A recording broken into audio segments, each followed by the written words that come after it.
Ta page à propos, c'est pas vraiment à propos de toi.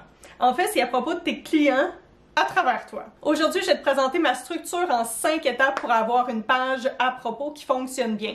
Puis là, je vais t'inviter à la personnaliser selon ton client idéal, le type de service que tu offres, ton expertise, mais aussi ton positionnement puis le type d'entreprise que tu veux avoir. Allô, je suis Marie Plamondon, coach marketing et copywriter et j'aide les gens à vendre leur expertise en ligne. Si t'es comme la majorité des gens qui viennent me voir pour la rédaction de leur site web, ben t'as pas vraiment une idée précise de qu'est-ce que devrait faire ta page à propos. Tu te dis, ok, je vais parler de mon histoire, mon historique, mon CV va être là, donc tout qu'est-ce que j'ai réussi dans la vie. Mais tu sais, t'es comme, me semble que c'est plate un peu, puis ça fait un petit peu un copie-colis. Copie-colis? Ça fait 2 fois que je fais ça. C'est comme un copier-coller, oui, de qu'est-ce qui se passe sur mon LinkedIn. Puis c'est vraiment une erreur, justement, de vouloir mettre ton CV, dans le fond, sur ta page à propos, parce que c'est pas à ça qu'elle sert. Et si jamais tu te dis, Marie, je veux pas vraiment mettre de temps sur ma page à propos, il y a personne qui lit ça. Normalement, c'est la 2e ou la 3e page la plus visitée de ton site web. Évidemment, il y a la page d'accueil qui est la première. Il y a la page service, souvent, qui va être la 2e ou la 3e, qui va comme changer de place avec la page à propos, dépendamment de ton type de clientèle et aussi, ben, juste de ton site web, comment ce qui est fait. Si tu veux savoir si ta page à propos, c'est la 2e page la plus visitée ou la 3e page la plus visitée de ton site web, je t'encourage à aller voir ton Google Analytics, puis voir, justement, puis de me dire aussi, s'il te plaît, dans la section des commentaires, est-ce que c'est la 2e page la plus visitée ou la 3e sur ton site web? Donc, on va commencer avec la première étape, justement, des 5 étapes de ma structure pour avoir une page à propos qui fonctionne bien. La première étape, c'est We Get You. Oui ou I get you.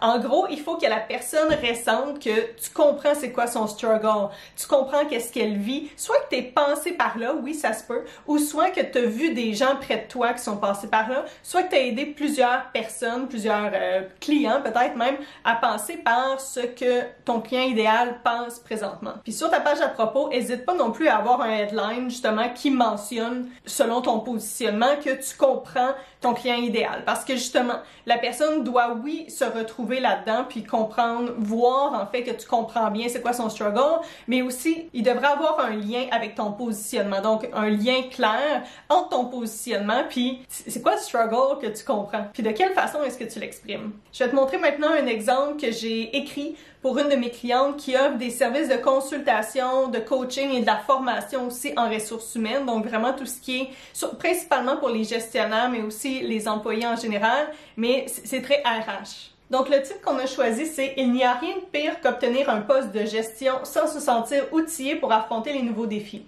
Ou encore sentir qu'on n'a pas le temps pour des réflexions stratégiques parce qu'on passe notre temps dans les opérations. Et en sous-titre, on est d'accord, on est là pour t'aider à changer ça. Mais ce que tu veux vraiment savoir, c'est si on est vraiment bon. Parce qu'il ne faut pas se le cacher, sur ta page à propos, généralement, qu'est-ce que les gens veulent savoir, c'est plusieurs choses. Puis, mentionnant ça pour pouvoir définir justement c'est quoi l'objectif de ta page, puis aussi les questions auxquelles ta page devrait répondre. J'ai créé un guide vraiment complet qui te montre comme pas à pas comment faire pour déterminer c'est quoi les objectifs de ta page à propos. Je vais mettre le lien dans la section, dans la description dans le fond de cette vidéo-là. Puis évidemment, comme toujours, c'est un guide qui est gratuit. Donc ici, on vient vraiment jouer sur le fait de, on comprend ta situation et tout ça, puis on est là pour t'aider. Parce que comme je l'ai mentionné, une des façons de faire le lien et d'user d'empathie, en fait, avec ton client idéal, c'est vraiment d'utiliser soit on est là pour t'aider ou on est passé par là, dépendamment de l'histoire et du service, en fait, que tu as, parce qu'on commence pas à dire je suis passé par là si c'est pas vrai, parce que là, on n'aime pas ça, c'est du mauvais marketing. Mais si t'es passé par là, les gens vont pouvoir te faire confiance s'ils voient que t'es passé du point A, où est-ce qu'ils sont, et là, maintenant, t'es au point B, puis c'est là qu'ils veulent aller. Deuxième étape de ma structure pour avoir une page à propos qui fonctionne bien, c'est de dire c'est pour qui. Et évidemment, je sais, je me ramène toujours à ça, mais ça se ramène à ton positionnement, parce que ton positionnement va vraiment venir cadrer toutes tes actions marketing, et donc ton site web, c'est une action, c'est un outil marketing, et donc ça doit avoir un lien avec ça. Maintenant, je vais te montrer un exemple d'une autre cliente qui a une agence de design et de site web. Donc pour la section c'est pour qui, j'ai écrit « On travaille avec des entreprises qui veulent créer une marque puissante en ligne ». puissante? Absolument. Ça veut dire que tes clients idéaux reconnaissent ta marque sans même voir ton logo. C'est ça la magie d'un branding fort et c'est notre spécialité. Donc ici, encore une fois, on dit pas on est pensé par là, mais on dit c'est notre spécialité. Donc non, ça veut pas dire que tu n'offres pas autre chose que ça, mais c'est vraiment notre spécialité. C'est là qu'on se distingue des autres entreprises, des autres agences. Troisième étape, comment ça marche. Le comment ça marche, dépendamment du type de service, d'expertise que tu vends en ligne, ça va jouer beaucoup. Ça peut être très court comme ça peut être très long, dépendamment de la complexité. Puis par complexité, je veux dire qu'il y a certains services qui sont plus faciles à vendre parce que les gens sont familiers avec le type de service que tu offres, mais il y a d'autres services qui sont plus compliqués, plus complexes parce que les gens sont pas familiers avec ce type de service-là, donc ils n'ont pas vraiment un historique puis une bonne compréhension de ce que tu offres. Donc dans le comment ça marche, on parle de comment est-ce que c'est de travailler avec toi. Ce serait quoi l'expérience par laquelle je passerais? Est-ce que c'est quelque chose qui est super rigoureux? Est-ce que c'est quelque chose qui est super dynamique? De quelle façon est-ce que ça se passe? Dans le fond, on veut comme donner un aperçu, c'est comme un test drive un peu, mais avec des mots et des images,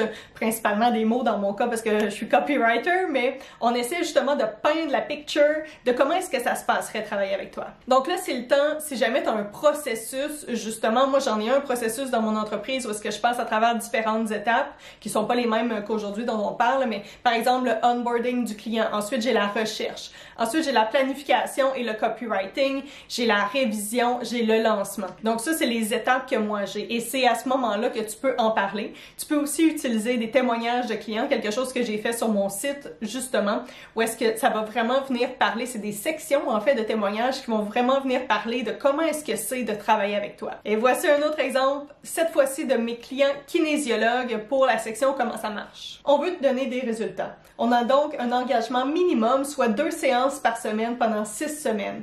Mais on gage que tu voudras travailler avec nous bien plus longtemps. Pendant notre première rencontre, on fait une évaluation complète de ta situation et de tes objectifs. C'est là qu'on découvre tes petits bobos, tes frustrations et qu'on développe une solution parfaite pour toi. Que tu préfères travailler en personne ou en virtuel, on s'adapte. Les entraînements en personne se font au gym M-Fitness et les entraînements virtuels se font d'où tu veux. Si maintenant tu commences à avoir une idée un petit peu plus claire de à quoi sert ta page à propos puis qu'est-ce que tu devrais écrire, fais un petit thumbs up pour me le dire. Merci. Quatrième étape, c'est là qu'on commence à parler de toi. Donc, c'est le temps de te présenter, de parler de toi, de dire pourquoi est-ce que tu es en entreprise, pourquoi tu as décidé de partir de ton entreprise, c'est quoi ta mission, c'est quoi tes valeurs. C'est aussi une belle place pour parler justement de tes études, de tes qualifications. Tu peux aussi parler du nombre de clients, par exemple, que tu as aidé, le nombre d'années d'expérience que tu as, des trucs comme ça, des trucs vraiment avec des chiffres, avec des nombres précis, parce que c'est plus parlant, dans le fond, quand on est capable d'avoir des chiffres précis que quelque chose de plus vague. Puis, ça parle aussi beaucoup aux gens, puis n'hésite pas justement à aller voir, à utiliser, dans le fond, des façons originales de présenter certains chiffres. Si par exemple tu n'as pas beaucoup de clients ou tu n'as pas travaillé avec beaucoup de clients, est-ce que c'est possible pour toi de parler de projets? Parce que peut-être que tu as travaillé sur certains projets où est-ce que c'était pas nécessairement un client, peut-être que tu as fait un travail qui était comme gratuit ou même pendant que tu étais aux études, des trucs comme ça. Puis tu peux quand même l'inclure, ça fait partie de ton expérience, faut pas l'oublier. Des fois, on devient un petit peu stressé ou on a peur, en fait, de dire qu'on a une expertise parce qu'on a l'impression qu'on a peut-être pas beaucoup d'expérience ou même qu'on a moins d'expérience qu'une autre personne. Puis là, je passe sur une tangente, mais je pense que c'est important pour les gens, justement, qui se sentent comme ça, qui se sentent un petit peu comme un imposteur. Parce que oui, selon moi, il va toujours avoir des gens qui sont meilleurs que toi. Il y a toujours des gens qui vont être meilleurs que moi-même, qui vont avoir plus d'expérience, qui vont avoir plus de qualification,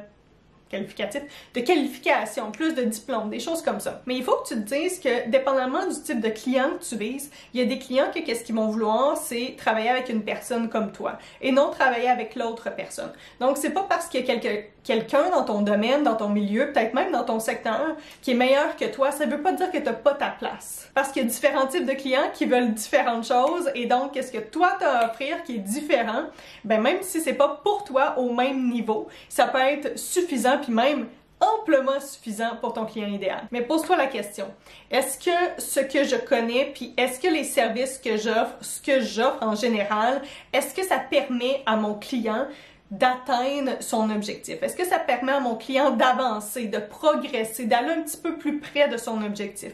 Si oui, ça veut dire que c'est excellent, puis c'est une belle relation client que tu offres justement à tes clients. Parce que l'expertise, c'est vraiment dans les yeux de ton client. Puis non, je veux pas juste que tu dises que tu as une expertise en quelque chose puis tu n'y connais rien. Ça, c'est zéro. Non, je veux rien savoir de ça.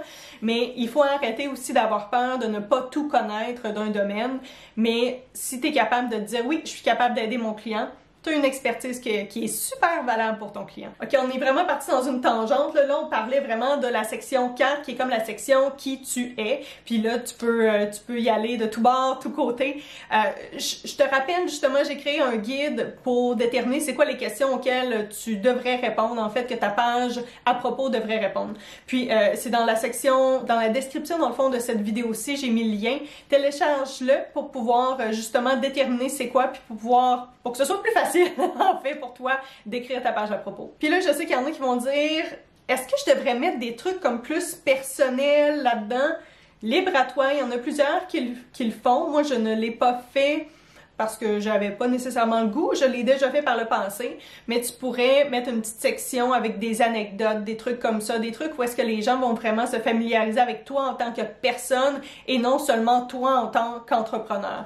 Donc, c'est quelque chose aussi à considérer. Et cinquième étape qui est souvent laissée de côté, et je dirais qu'après le headline, donc la première section, je te dirais c'est la deuxième comme partie la plus importante, c'est le call to action. Parce que là, c'est bien beau, les gens sont allés sur ta page, mais là, qu'est-ce que tu veux qu'ils fassent? C'est quoi comme l'objectif de ta page que tu vas avoir déterminé en téléchargeant le guide? Je te le rappelle dans la description. Puis là, je veux pas que tu écrives call to action sur ta page à propos. Je vais te montrer un exemple qui est l'exemple sur mon site à moi. C'est super simple, c'est clair. Donc, sur mon site, sur ma page à propos, tu peux lire « Ça me parle ». Je fais quoi maintenant? Book un appel de fit pour voir si on fit.